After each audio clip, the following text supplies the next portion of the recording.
Salut les entrepreneurs, ici Aurélien Macaire, entrepreneur sur Internet depuis 2010, fondateur de System.io, la solution numéro 1 pour vendre sur Internet. Pour essayer gratuitement, je vous mets le lien en dessous de cette vidéo, pour essayer gratuitement System.io pendant 14 jours.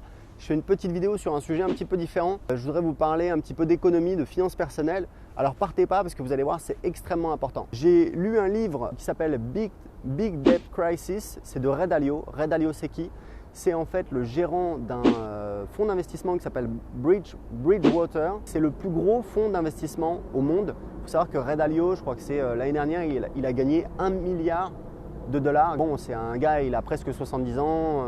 Voilà, je pense qu'un milliard de plus ou moins, ça ne change pas sa vie. Ma question préférée, qu'est-ce que je vais faire de tout cet oseille? Il est assez connu parce qu'il a publié un livre qui s'appelle Principles, où il parle un petit peu des principes pour réussir dans la vie, de l'économie, etc. Il a publié une vidéo surtout que vous devez absolument voir. J'insiste dessus, prenez, je crois qu'elle dure 20 ou 30 minutes, je vous mettrai le lien. C'est en fait comment fonctionne la machine économique. C'est absolument indispensable, vous devez absolument avoir vu cette vidéo. Ils l'ont traduite dans je ne sais pas combien de langues, je vous mettrai le lien en français. Pourquoi? Parce que ça vous permet de comprendre en fait les mécanismes de l'économie. Big Debt Crisis, c'est un pavé, je crois que j'ai mis un mois à le lire, c'est vraiment long. En fait, il explique un petit peu les mécanismes de l'économie.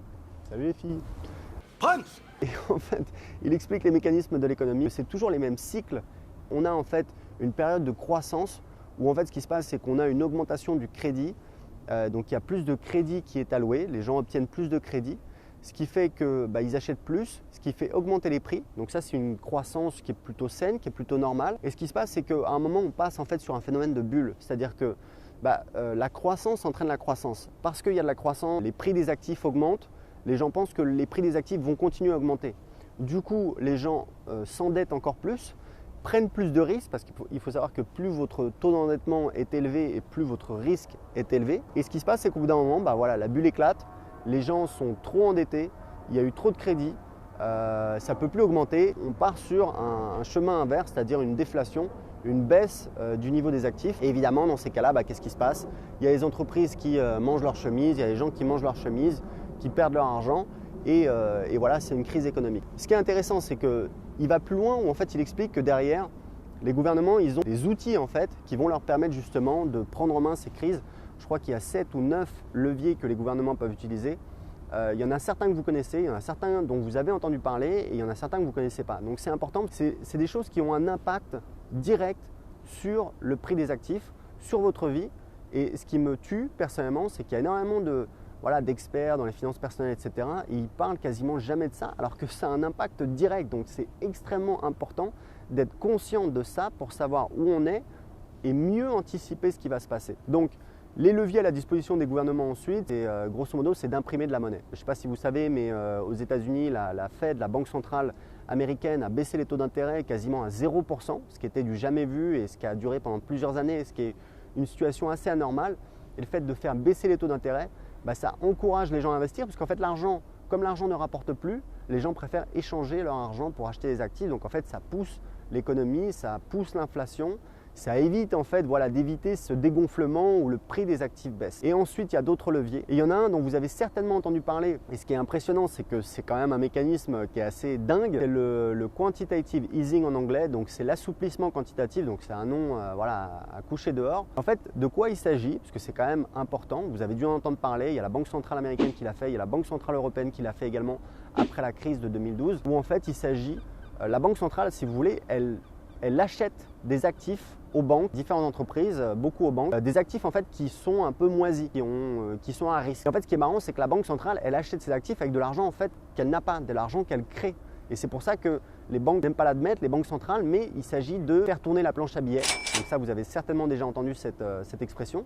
Et ce qui est important, c'est que je crois que c'est quand même des montants qui sont assez je sais pas c'est quoi le mot pour ça, mais c'est de l'ordre, je crois que pour la Banque centrale américaine ces dernières années, je crois que c'est de l'ordre de 50 trillions, donc c'est 50 000 milliards de dollars. Donc c'est quand même des trucs assez délirants. Pourquoi ça vous concerne vous? Ça vous concerne parce qu'en fait, le truc, c'est que tous ces mécanismes, ça a tendance, donc vous l'aurez compris, à augmenter la masse de liquidité, la masse d'argent en circulation. Ça a tendance à augmenter, donc ça a tendance à dévaloriser la monnaie et ça a tendance à augmenter la valeur des actifs. Ça veut dire quoi? Et c'est ce qu'on constate depuis des années. Il y a des montées du populisme dans partout dans le monde. C'est qu'en fait ce qui se passe, c'est que ça augmente le fossé, et ça Ray Dalio il en parle dans son livre, ça augmente le fossé entre ceux qui ont et ceux qui n'ont pas. Si vous êtes salarié et que vous avez juste les revenus de votre travail, vous aurez compris que vous êtes marron.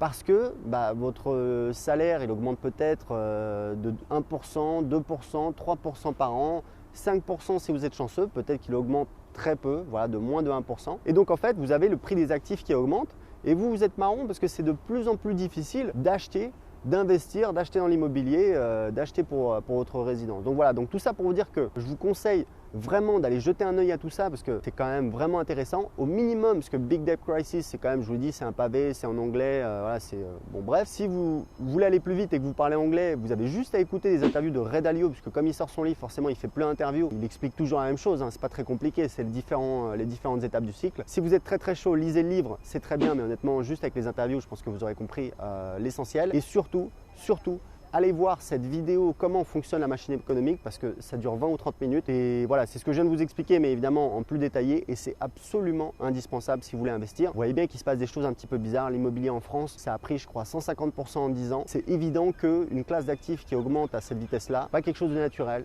c'est pas quelque chose qui peut durer tout le temps. Donc quand j'entends des experts dans l'immobilier qui disent voilà, l'immobilier ça augmente plus vite que le reste, j'ai envie de te dire…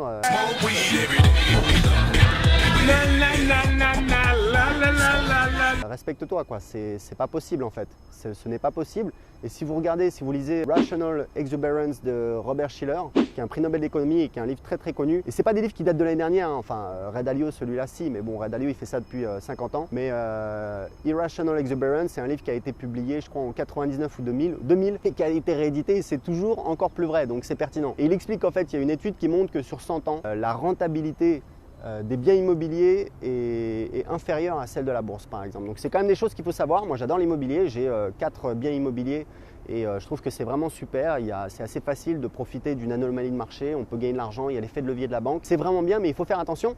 Ça ne veut pas dire qu'il ne faut pas investir, au contraire il faut investir parce que justement si on a cette mécanique de dévaluation de l'argent et d'augmentation des prix des actifs, artificielle ou non, il vaut mieux monter sur le bateau et investir puisque même si c'est difficile, ça vous permet d'avoir un bien qui va s'apprécier. La solution à la fin, c'est toujours la même en investissement, c'est le fait de diversifier. Donc c'est pas de tout investir en immobilier, c'est pas de rien investir du tout et de tout garder en cash, c'est de se diversifier, c'est acheter un peu d'immobilier, c'est acheter un peu d'actions, etc., etc. Donc ça c'est le sujet d'une autre vidéo.